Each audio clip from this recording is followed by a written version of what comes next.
नमस्कार. अडीचच्या बातमीपत्रात मी दीपाली केळकर आपलं स्वागत करते. सुरुवातीला एक नजर ठळक बातम्यांवर. महाराष्ट्र सदन घोटाळा तसंच हवाला प्रकरणी सक्तवसुली संचालनालयाकडून विविध संस्थांवर छापे. मालाडमध्ये विषारी दारू पिऊन मृत्यू झालेल्यांची संख्या 99 वर, आतापर्यंत 7 जणांना अटक. उत्तर प्रदेशात पत्रकार जोगेंद्र सिंग कथित हत्या प्रकरणी सर्वोच्च न्यायालयाकडून उत्तर प्रदेश तसंच केंद्र सरकारला नोटीस.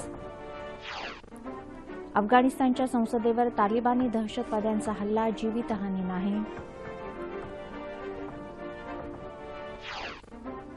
कर्णधार पदावरून दूर होण्याने भारतीय क्रिकेटला योग्य दिशा मिळत असल्यास पद सोडण्याची महेंद्रसिंग धोनी याची तयारी.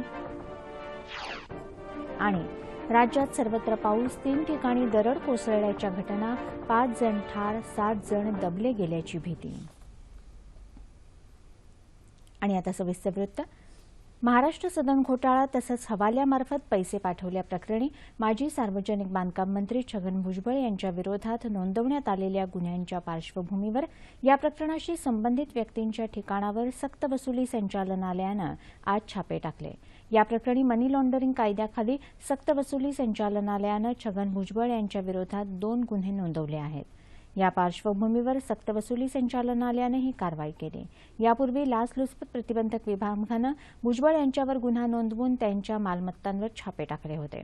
या प्रकरणी उच्च न्यायालयानं दिलेल्या आदेशानुसार नेमण्यात आलेल्या विशेष तपास पथकानं केलेल्या खुल्या चौकशीनंतर भुजबळ यांच्यावर कारवाई करण्यात आली.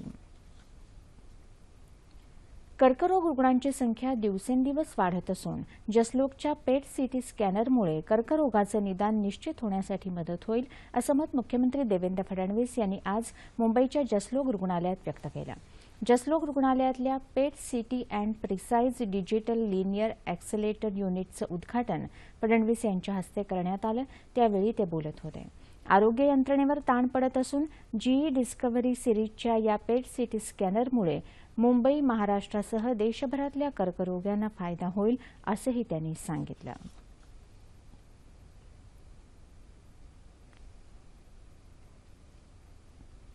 आयपीएलचे माजी प्रमुख ललित मोदी यांची भेट घेतल्याप्रकरणी मुंबईचे पोलीस आयुक्त राकेश मारिया यांच्याकडून राज्य सरकारनं स्पष्टीकरण मागवलं आहे.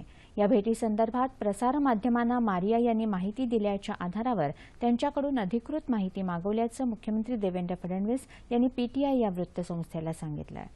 परकीय चलनविषयक कायद्याचा कथित भंग केल्याप्रकरणी ललित मोदी अंमलबजावणी संचालनालयाच्या चौकशीच्या फेऱ्यात आहेत. मुंबईत मालाड इथल्या मालवणी भागात विषारी दारू प्यायल्यानं बळी गेलेल्यांची संख्या 99 वर पोहोचली आहे. आणखी 45 जणांवर विविध रुग्णालयात उपचार सुरू असल्याचं मुंबई पोलिसांचे प्रवक्ते धनंजय कुलकर्णी यांनी सांगितलं आहे. या प्रकरणी ममता यादवसह आणखी 2 आरोपींना मुंबई पोलिसांनी काल अटक केली. त्यामुळे अटक केलेल्यांची एकूण संख्या 7 झाली आहे. मृतांच्या कुटुंबाला 1 लाख रुपयांची मदत मुंबई उपनगर जिल्ह्याचे पालकमंत्री विनोद तावडे यांनी काल जाहीर केली. मुख्यमंत्री सहाय्यता निधीतून ही मदत देण्यात येणार आहे. तावडे यांनी काल मालवणी इथं जाऊन विषारू दारूमुळे मृत्यू झालेल्या व्यक्तींच्या कुटुंबियांची भेट घेतली. या प्रकरणी उत्पादन शुल्क विभागाच्या 4 अधिकाऱ्यांना निलंबित करण्यात आलं असून या प्रकरणाची लवकरच विभागीय चौकशी करण्यात येणार असल्याचं उत्पादन शुल्क विभागानं जारी केलेल्या निवेदनात म्हटलं आहे. भारतीय अर्थव्यवस्थेविषयीचा विश्वास पुनर्स्थापित करण्यात सरकार बऱ्याच अंशी यशस्वी ठरलं असून हे वातावरण पुढचे 2 वर्ष कायम राहिलं तर जागतिक गुंतवणूकदारांचा भारतीय अर्थव्यवस्थेवर विश्वास बसेल, असं मत केंद्रीय वित्तमंत्री अरुण जेटली यांनी व्यक्त केलं. आंतरराष्ट्रीय योग दिनाच्या कार्यक्रमात सहभागी होण्यासाठी जेटली काल सॅन फ्रान्सिस्को इथं गेले होते. त्यावेळी ते बोलत होते. आर्थिक सुधारणांची प्रक्रिया सुरळीत सुरू असून आणखी अनेक सकारात्मक बदल लवकरच होतील, अशी माहिती जेटली यांनी दिली. सध्या जागतिक बाजारात मंदीचं वातावरण आहे आणि अशा स्थितीत गुंतवणूकदार भारतासारख्या वेगानं विकसित होणाऱ्या अर्थव्यवस्थेकडे आकर्षित होत आहेत, असंही जेटली यांनी सांगितलं. नवी दिल्लीतल्या तालकटोरा स्टेडियममध्ये 2 दिवसांच्या राष्ट्रीय योग शिक्षक संमेलनाचं आयोजन करण्यात आलं आहे. केंद्रीय मनुष्यबळ विकास मंत्री स्मृती इराणी यांनी आज या संमेलनाचं उद्घाटन केलं. विद्यार्थ्यांना योग साधनेशी जोडण्याच्या दृष्टीनं पुढील वर्षापासून शालेय स्तरावर योग स्पर्धा आयोजित करण्याची सरकारची योजना असल्याचं स्मृती इराणी यांनी यावेळी सांगितलं. मनुष्यबळ विकास मंत्रालयाच्या सहकार्यानं राष्ट्रीय शैक्षणिक संशोधन परिषद, केंद्रीय विद्यालय आणि जवाहर विद्यालयाच्या वतीनं या संमेलनाचं आयोजन करण्यात आलं आहे. या संमेलनात केंद्रीय माध्यमिक शिक्षण मंडळ तसंच केंद्रीय विद्यालयातले विद्यार्थी आणि योग शिक्षक सहभागी झाले आहेत. जम्मू काश्मीरमध्ये कुलगाम जिल्ह्यात कालपासून सुरू असलेल्या चकमकीत आज 2 दहशतवादी ठार झाले. या भागामध्ये हे दहशतवादी लपले असल्याची माहिती मिळाल्यावर पोलिसांनी शोध मोहीम हाती घेतली होती. त्यानंतर सुरक्षा दल आणि दहशतवाद्यांमध्ये चकमक सुरू झाली. काल रात्री ही चकमक काही काळ थांबल्यावर आज सकाळी पुन्हा ती सुरू झाली. या चकमकीत एका नागरिकाचा मृत्यू झाल्याचं वृत्त आहे, मात्र त्याला अधिकृत दुजोरा मिळू शकलेला नाही. उत्तर प्रदेशात जगेंद्र सिंग या पत्रकाराच्या कथित हत्या प्रकरणी सर्वोच्च न्यायालयानं उत्तर प्रदेश सरकार, केंद्र सरकार आणि प्रेस काउन्सिलला नोटीस बजावली आहे. या प्रकरणाची सीबीआय चौकशी करण्याची मागणी करणारी याचिका सर्वोच्च न्यायालयात दाखल झाली आहे. या प्रकरणात केंद्र सरकार आणि उत्तर प्रदेश सरकारनं आपली भूमिका स्पष्ट करावी असं न्यायालयानं म्हटलं आहे. उत्तर प्रदेशात शहाजहानपूर इथं या महिन्याच्या 1 तारखेला जगेंद्र सिंगच्या घरावर घातलेल्या छाप्यादरम्यान पोलिसांनी त्याला कथितपणे जाळलं होतं. त्यानंतर 8 जूनला जितेंद्र सिंगचा मृत्यू झाला होता. या प्रकरणात उत्तर प्रदेशचे मागासवर्ग कल्याण राज्यमंत्री राममूर्ती सिंग वर्मा आणि इतर 4 जणांविरोधात प्रथम माहिती अहवाल दाखल करण्यात आला आहे. पोलिसांवर निलंबनाची कारवाई झाली असली तरी इतरांविरोधात कोणतीही कारवाई झालेली नाही. जमिनीच्या वादातून मध्य प्रदेशात एका पत्रकाराची कथित हत्या झाल्याचं प्रकरण उघड झालं आहे. संदीप कोठारी असं या पत्रकाराचं नाव असून त्याचा जळालेला मृतदेह राज्यात वर्धा जिल्ह्यात बुटीपोरीच्या वनक्षेत्रातल्या रेल्वे रुळाजवळ सापडला. या पत्रकाराचं 2 दिवसांपूर्वी मध्य प्रदेशातून अपहरण करण्यात आलं होतं. त्यानंतर त्याची जाळून हत्या करण्यात आल्याचा संशय पोलिसांनी व्यक्त केला आहे. मात्र पत्रकारितेबरोबरच कोठारी गुन्हेगारी पार्श्वभूमीचा असल्याचंही पोलिसांनी सांगितलं. या प्रकरणाचा तपास करण्यासाठी विशेष तपास पथकाची स्थापना करण्यात आली असून 2 जणांना अटक करण्यात आली आहे. तिसरा संशयित फरार असल्याचं पोलिसांनी सांगितलं. पत्रकारांवर हल्ले होतात आणि मग त्यांच्या सुरक्षेचा प्रश्न ऐरणीवर येतो. पत्रकारांची सुरक्षा तर महत्त्वाचीच, पण पत्रकारांनीही सारी व्यवधानं सांभाळून पत्रकारिता करणं महत्त्वाचं असं मत लोकसत्ताचे संपादक गिरीश कुबेर यांनी दूरदर्शनकडे व्यक्त केलं आहे.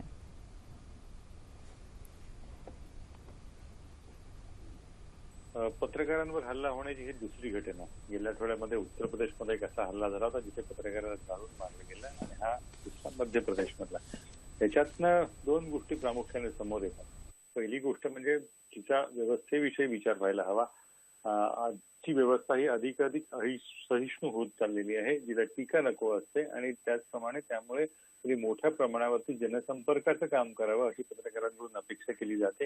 हा एक मुद्दा. ही व्यवस्था पत्रकारांना पैसे देऊन किंवा अन्य मार्गाने विकत घेऊ इच्छिते व आपल्या मर्जीतील त्यांना मंडळींना तिथे संधी मिळेल अशी व्यवस्था करू इच्छिते. त्याच्यामुळे जरा कोणी वेगळा सूर लावला, जरा कोणी टीकात्मक प्रश्न निर्माण केले, त्या व्यवस्थेला राग येतो आणि त्याच्यातनं पत्रकारांवरती हल्ला होता. हा त्याचा एक भाग झाला. पण दुसरा भाग आहे तितकाच महत्वाचा आहे आणि तो पत्रकारांविषयीचा आहे. असे जेव्हा हल्ले होतात त्यावेळेला सर्वसाधारणपणे पत्रकारांच्या विषयी चिंता व्यक्त होणं किंवा तत्संबंधी काही मोठ्या प्रमाणावरती भावना व्यक्त होण्याचे प्रकार घडतात. पण त्याच्या पलीकडे जाऊन याचा विचार व्हायला हवा. तो असा की पत्रकारिता हा एक व्यवसायाचा मार्ग म्हणून प्रामाणिकपणे त्याची जी काही नीतिमत्ता असेल ती पाळून काम करणं अपेक्षित आहे. या दोन्ही प्रकारांमध्ये नक्की काय झालं याचे तपशील उघड होतीलच, पण पत्रकारांनी आपली नीतिमत्ता ही दैनिक किंवा जे काही कुठल्या माध्यमामध्ये असेल त्याच्या पुरतीच सांभाळावी. त्या माध्यमातून काम करून बाहेर जाताना आपण सर्वसामान्य नागरिका इतकेच सामान्य आहोत याचं भान ठेवायला हवं.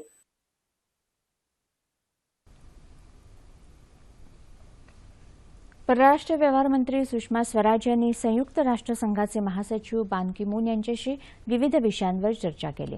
बान की मून यांच्या कार्यालयातून दिलेल्या माहितीनुसार नेपाळ, बांगलादेश, मालदीव आणि पाकिस्तान या देशातल्या प्रादेशिक प्रश्नांसोबतच हवामान बदलांमुळे निर्माण झालेली आव्हानं, शाश्वत विकास यांसारख्या मुद्द्यांवर विस्तारानं चर्चा झाली. योग दिनाच्या निमित्तानं संयुक्त राष्ट्रसंघात आयोजित केलेल्या कार्यक्रमात सहभागी होण्यासाठी स्वराज न्यूयॉर्क इथं गेले आहेत। या पार्श्वभूमीवर सुषमा स्वराज यांनी बान की मून यांची भेट घेतली। अफगाणिस्तानची राजधानी काबूलमध्ये आज संसदेवर अतिरेक्यांनी हल्ला केल्याचं वृत्त आहे। संसदेच्या मुख्य प्रवेशद्वाराजवळ आणि संसदेच्या आत स्फोट आणि गोळीबार करण्यात आल्याचं समजतं। तालिबानी दहशतवादी संघटनेनं या हल्ल्याची जबाबदारी स्वीकारली आहे। या हल्ल्यात संसदेतल्या काही खासदारांना किरकोळ जखमा झाल्या असून सर्व खासदारांना सुरक्षित ठिकाणी हलवल्याचं वृत्त आहे। दरम्यान अफगाणिस्तानच्या उत्तरी कुंदूज प्रांतात अद्याप अफगाण लष्कर आणि तालिबान्यांमध्ये गोळीबार होत असून जिल्हा ताब्यात घेण्याचे लष्कराचे प्रयत्न सुरू आहेत। प्रांतीय मुख्यालय आणि विमानतळापासून केवळ काही किलोमीटर अंतरावर असलेला हा भाग संरक्षणाच्या दृष्टीनं अतिशय महत्त्वाचा आहे। या जिल्ह्याला पुन्हा ताब्यात घेण्यासाठी संरक्षण दलांना रवाना करण्यात आलं असून या भागात दोन्ही बाजूंनी जोरदार गोळीबार झाल्यानं तिथल्या नागरिकांमध्ये भीतीचं वातावरण आहे। आर्थिक अडचणीत सापडलेल्या ग्रीसला संकटातून बाहेर काढण्याच्या उद्देशानं आज युरोझोनच्या नेत्यांची तातडीनं बैठक होणार आहे। ग्रीसला कर्ज देताना त्याची मुदत आणि कर्जाच्या अटींबाबत या देशांमध्ये मोठ्या प्रमाणावर मतभेद आहेत।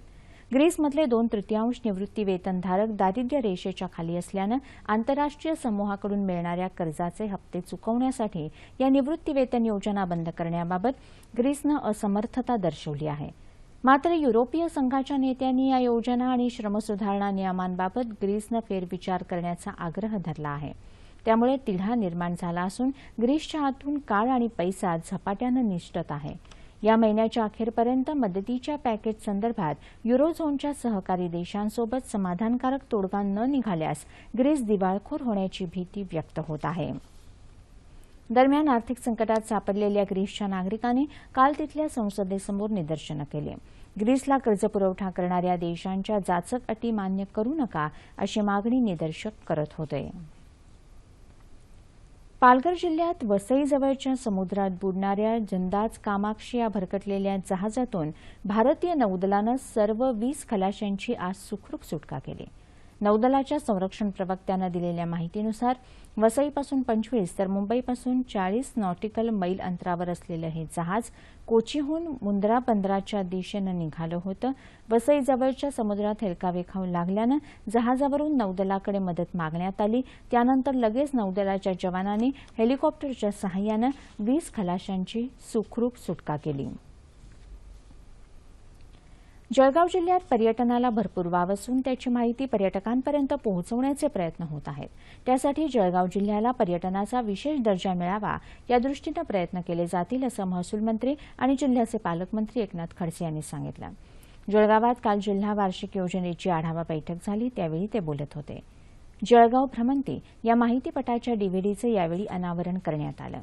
जिल्ह्यातल्या प्रत्येक विधानसभा मतदारसंघनिहाय पर्यटन स्थळांचा विकास करावा असं खडसे यांनी यावेळी सांगितलं। तसंच जळगाव जिल्ह्यातल्या विविध सिंचन प्रकल्पांमुळे विस्थापित झालेल्या गावांच्या पुनर्वसनाची कामं रेंगाळलेली असून अधिकाऱ्यांनी संवेदनशीलता ठेवून या कामांना गती द्यावी असे आदेश खडसे यांनी यावेळी संबंधित अधिकाऱ्यांना दिले। अप्पर तापी, निम्न तापी, वाघूर, गूळ अशा प्रकल्पांच्या पुनर्वसन कामाचा आढावाही खडसे यांनी घेतला। समाधानकारक मोसमी पाऊस आणि परदेशी गुंतवणुकीचा ओघ यामुळे मुंबई शेअर बाजारात आजही तेजी होते। बाजार उघडताच निर्देशांक 168 अंकांनी वधारून 27,484 अंकांवर पोहोचला। रुपयाच्या दरातही सुधारणा झाल्याचा सकारात्मक परिणाम शेअर बाजारावर जाणवला। गेल्या 6 सत्रात निर्देशांकात 945 अंकांची वाढ झाली आहे। राष्ट्रीय शेअर बाजाराचा निफ्टीही 54 अंकांनी वधारून 8,279 अंकांवर पोहोचला। चलन बाजारात आजही डॉलरची विक्री सुरू राहिल्यानं रुपया 6 पैशांनी वधारला। आज रुपयाचं मूल्य प्रति डॉलर 63.49 झालं। राष्ट्रीय शेअर बाजारात आता गुंतवणूकदारांना रात्री गुंतवणुकीचे व्यवहार करण्याची सुविधा मिळणार आहे। आजपासून सुरू होणाऱ्या या सुविधेनुसार गुंतवणूकदारांना आता म्युच्युअल फंडात एका रात्रीपुरतीही गुंतवणूक करता येणार आहे। मुंबई शेअर बाजारानं गेल्या महिन्यातच ही सुविधा सुरू केली होती। त्यानंतर आतापर्यंत शेअर बाजारात रात्री 400 ते 500 कोटी रुपयांचे व्यवहार झाल्याचं समजतं। रात्रीचे व्यवहार 9 ते मध्यरात्री 1 वाजेपर्यंत सुरू राहतील। राष्ट्रीय शेअर बाजारानं यासंबंधी परिपत्रक जारी केलं आहे। निसर्गरम्य कोकणात जैवविविधतेनं संपन्न असं आंबोली हे ठिकाण विविध प्रकारच्या वनस्पती असोत किंवा प्राणी पक्षी सगळंच इथं पाहायला मिळतं. मलबार ग्लायडिंग फ्रॉग हा एक अनोखा बेडूक इथं आढळतो. जाणून घेऊया त्याच्याविषयी. हिरवीगार वनराई, डोंगर उतारावरून वाहणारे झरे आणि कोकणातली जैवविविधता पाहिली की मन हरकून जातं. सिंधुदुर्ग जिल्ह्यातल्या आंबोली परिसरात वन्य प्राणी संशोधकांना बेडकाच्या 3 नव्या प्रजाती आणि सापाच्या प्रजाती आढळल्या आहेत. त्यातलाच हा मलबार ग्लायडिंग फ्रॉग. आंबोलीला जी जैवविविधता आढळते त्याचं महत्त्वाचं कारण आहे की त्याचं जे भौगोलिक स्थान आहे संबंध पश्चिम घाटाच्या जवळपास ते मध्यावर आहे आणि त्यामुळे दक्षिण भारतातल्या ज्या बेडकांच्या सापांच्या स्पीसीज आहेत, फुलपाखरांच्या स्पीसीज आहेत, पक्ष्यांच्या स्पीसीज आहेत त्या आंबोलीपर्यंत आपल्याला दिसून येतात. यामध्ये वैशिष्ट्यपूर्ण असणारे एक मलबार ग्लायडिंग फ्रॉग ज्याला म्हणतो आपण, हिरव्या रंगाचा बेडूक आहे तो आहे. ऑर्नेट फ्लाइंग स्नेक नावाचा एक आहे. ग्लायडिंग फ्रॉगचं वैशिष्ट्य म्हणजे ह्यांचं जे फेसांचं घरटं जे असतं म्हणजे ते अंडी घालतात ते झाडावरती बनवतात. मेल फिमेल एकत्र, फिमेलच्या पाठीवर मेल बसतो आणि पायाच्या हालचालीतून जो फेस तयार होतो तर त्या फेसामध्ये ते अंडी घालतात. तर ते ज्या ठिकाणी खाली साचलेलं पाणी किंवा छोटं तळं असेल अशा ठिकाणी ते आपली अंडी घालतात. थंड हवेचं आंबोली हे पावसाळी सहलीसाठी उत्तम ठिकाण आहे. आता इथले प्राणी आणि मलबार ग्लायडिंग फ्रॉग पाहण्यासाठी प्राणीप्रेमी गर्दी करू लागले आहेत. अधिक महिना आणि आषाढी वारीच्या पार्श्वभूमीवर पंढरपूरच्या श्री विठ्ठल रखुमाईचं मंदिर कालपासून भक्तांसाठी 24 तास खुलं ठेवण्याचा निर्णय शासनानं घेतला आहे. कालपासून आषाढी वारीच्या पौर्णिमेपर्यंत हे मंदिर 24 तास खुलं ठेवलं जाईल. शासनानं मंदिर समिती बरखास्त केल्यानंतर सोलापूरचे जिल्हाधिकारी तुकाराम मुंडे यांच्याकडे प्रभारी अध्यक्ष म्हणून पदभार आहे. त्यांनी परवा बैठक घेतली. त्यात आषाढी आणि कार्तिकी यात्रा सोडून इतर वेळी 24 तास दर्शन सुरू ठेवण्याचा निर्णय आतापर्यंत प्रथमच झाला आहे. या निर्णयामुळे भाविक आनंदित झाले आहेत.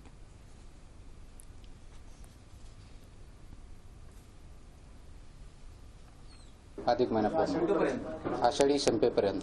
त्यानंतर आम्ही याच्यावरती विचार केला की वर्षभर किती वेळ मंदिर चालू राहावं भाविकांसाठी आणि भाविकांसाठी जास्तीत जास्त चालू राहण्यासाठी आमचा प्रयत्न असणार आहे. शक्यतोवर 20 तास मंदिर चालू राहावं असा आमचा प्रयत्न राहणार.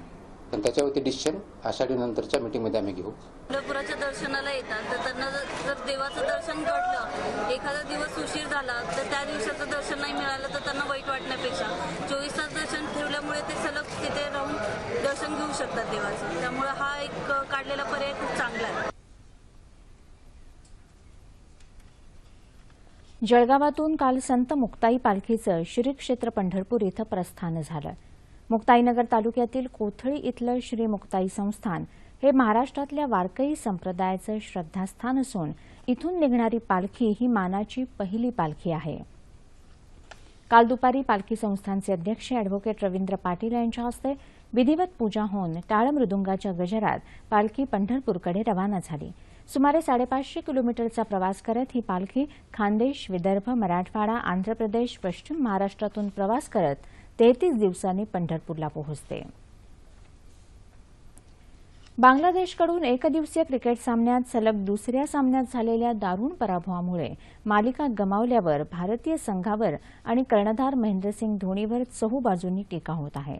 या पार्श्वभूमीवर भारताच्या एकदिवसीय क्रिकेट संघाचं कर्णधारपद सोडायची तयारी महेंद्रसिंग धोनीनं दर्शवली आहे. आपण कर्णधार पदावरून दूर झाल्यानं भारतीय क्रिकेट संघाला योग्य दिशा मिळणार असेल तर हे पद सोडायला तयार असल्याचं त्यानं म्हटलं आहे. कालच्या सामन्यानंतर झालेल्या वार्ताहर परिषदेत तो बोलत होता. कर्णधार पदाची हाव आपल्याला कधीच नव्हती आणि आपल्यासाठी पद म्हणजे सोपवलेलं काम किंवा जबाबदारी आहे असं त्यांनी स्पष्ट केलं. उष्णतेच्या लाटेमुळे गेल्या 2 दिवसात पाकिस्तानात कराची इथं 150 जणांचा मृत्यू झाला आहे. यामध्ये ज्येष्ठ नागरिकांची संख्या जास्त आहे. उष्माघातामुळे जास्त ताप आणि शरीरातलं पाण्याचं प्रमाण कमी झाल्यानं रुग्ण दगावले आहेत. कराचीत शुक्रवारी 45 अंश सेल्सिअस इतक्या जास्त तापमानाची नोंद झाली होती. अकोला जिल्ह्यात पावसाला उशिरा सुरुवात झाली असली तरी आता पडलेल्या पावसानं निर्धारित सरासरी ओलांडली आहे. गेल्या 3 दिवसात जिल्ह्यात दमदार पाऊस झाल्यामुळे शेतकऱ्यांनी पेरणीला सुरुवात केली आहे. जिल्ह्यात परवापर्यंत 120 मिलीमीटर पाऊस पडला असल्याची नोंद करण्यात आली आहे. कृषी तज्ज्ञानुसार पेरणी करण्यासाठी 70 मिलीमीटर पावसाची गरज असते. मात्र अपेक्षेपेक्षा जास्त पाऊस पडल्यामुळे येवता, येळवण आणि कानशिवणी शिवारातल्या काही शेतकऱ्यांनी आपल्या पेरण्या आटोपल्या असून उर्वरित भागातल्या शेतकऱ्यांनी पेरण्यांना सुरुवातही केली आहे. आमच्या इथं भरपूर पाऊस झालेला आहे. व्यवस्थित पेरणं आमचे चालू आहेत कालपासून. कालचा पाऊस आहे, त्याच्यानं आमचे 3 इकडे चांगले पाऊस झालेले आहेत. नदीला पूर वगैरे गेलेले आहेत. व्यवस्थित पेरणं सोयाबीन आणि तूर चालू आहे. उडी मारली तरी 8 दिवसा लोक हे पिकं टकू शकतात. हा पाऊस समजा 8 दिवस बी बंद असला आता तरी पिकं येऊ शकतात. सारखा 3 दिवसापासून पाऊस चालू आहे इथं. राज्यात बहुतांश ठिकाणी पावसानं दमदार हजेरी लावल्यानं बळीराजा सुखावला आहे. मात्र काही ठिकाणी दरडी कोसळल्याच्या घटनाही घडल्या आहेत. कोकणात पावसानं जोर धरला असून रायगड जिल्ह्यात गेले 2 दिवस पडलेल्या मुसळधार पावसामुळे जनजीवन विस्कळीत होत असताना आज पहाटे नेरळ गावातल्या मोहाची वाडी इथं घरावर दरड कोसळली. दरडीखाली एकाच कुटुंबातल्या 5 जणांचा मृत्यू झाला आहे, असं आमचे प्रतिनिधी दीपक शिंदे यांनी कळवलं आहे. जिल्ह्यात दुथडी भरून वाहणाऱ्या नद्यांची पातळी आज सकाळी ओसरली, मात्र पाऊस सुरूच आहे. रत्नागिरीमध्येही मुसळधार पावसामुळे दरड कोसळल्याची घटना घडली आहे. याबद्दल आमचे प्रतिनिधी निलेश डिंगणकर यांनी दूरध्वनीवरून अधिक माहिती दिली आहे. दाभोळ येथील दुर्घटनेमध्ये 7 ग्रामस्थ गाडले गेल्याचा संशय सरकारी अधिकाऱ्यांनी व्यक्त केला आहे. त्याच्यामध्ये महाडिक कुटुंबियांपैकी 5 जण गाडले गेलेले आहेत. एकूण तिथली परिस्थिती विदारक आहे. सकाळपासून पावसाचा जोर वाढलाय आणि 2 जेसीबी आणि 2 ट्रॅक्टर यांच्यासह खोदायचं काम सुरू झालंय. पण प्रत्यक्षामध्ये ढिगारे उपसण्याचं काम 9 ते 10 तास चालेल आणि याच्यासाठी सरकारी अधिकाऱ्यांची एक 150 लोकांची टीम कार्यरत आहे. याशिवाय NGO आणि इतर शेजारील ग्रामस्थ आणि इतर लोक मदतीसाठी उपलब्ध आहेत. पण प्रत्यक्षामध्ये 9 ते 10 तास लागल्यामुळे आणि पावसाचा जोर वाढल्यामुळे या ठिकाणची परिस्थिती फारच भयावह आहे आणि पावसाच्या पाण्यामुळे सातत्याने डोंगर आणखीन कोसळत चाललाय. रत्नागिरीत मुसळधार पावसामुळे जिल्ह्यात जवळपास 60% भागात वीज पुरवठा खंडित झाला आहे. बहुतांश नद्या दुथडी भरून वाहत आहेत. काही भागात भूस्खलन झाल्यामुळे आपत्कालीन विभागाचा बोजवारा उडाला आहे असं समजतं. मुंबई पुणे द्रुतगती महामार्गावर खंडाळा घाटातही आज सकाळी दरड कोसळली. त्यामुळे पुण्याहून मुंबईकडे येणारी नव्या मार्गावरची वाहतूक ठप्प झाली आहे. ही वाहतूक जुन्या महामार्गावरून वळवण्यात आली आहे, अशी माहिती महामार्ग वाहतूक पोलीस विभागानं दिली आहे. मुंबईत आज पावसानं काहीशी विश्रांती घेतली आहे. पुण्यातही कालपासून पाऊस सुरूच आहे. साताऱ्यातही गेले 2 दिवस पावसानं जोर धरला आहे. महाबळेश्वरमध्ये 360 मिलीमीटर पावसाची नोंद झाली आहे आणि कोयना जलाशयाची पातळीही वाढली आहे. विदर्भातही चांगलाच पाऊस होत आहे.